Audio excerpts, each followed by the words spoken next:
qariyalar uyi. Shu bir og'izgina nomingda qanchalar dard yashiringan, qanchalar azob mujassam.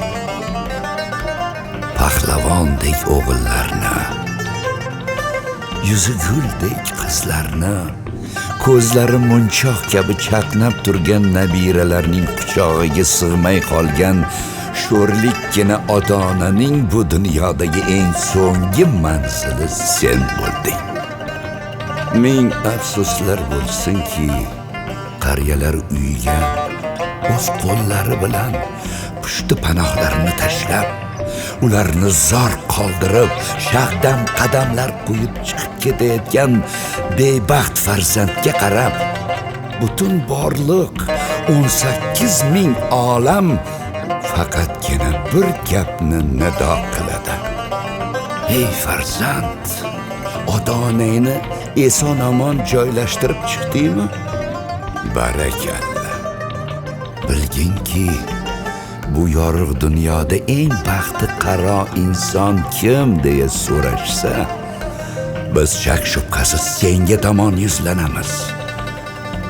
Ushbu maqom senga muborak bo'lsin, farzand. Dunyoda mungli kuy ayriliqning kuyidir.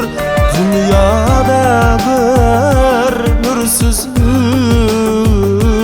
uy qariyalar uyidir.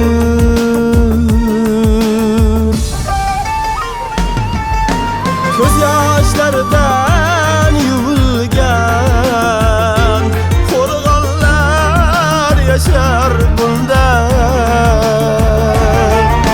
O'z bog'idan qulgan bog'bonlar yashar bunda. Uyga baxt begona, begona go'zal o'ylar, bu bechora ostona ko'rmagaysizlar to'ylar. Bu uyning sohiblari haqdan mehr ilangan, ularning joniblari azoblarga ulangan.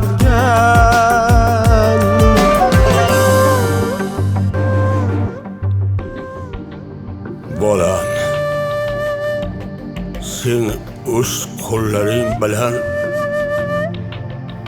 meni joylashtirib ketgan shu ostonaga bir paytlar men ham o'z padarimni ko'zidagi yoshi bilan qoldirib ketganman.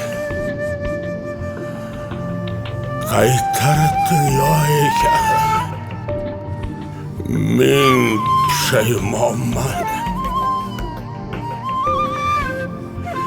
Ertayu kech Allohdan yolvorib so'rayman.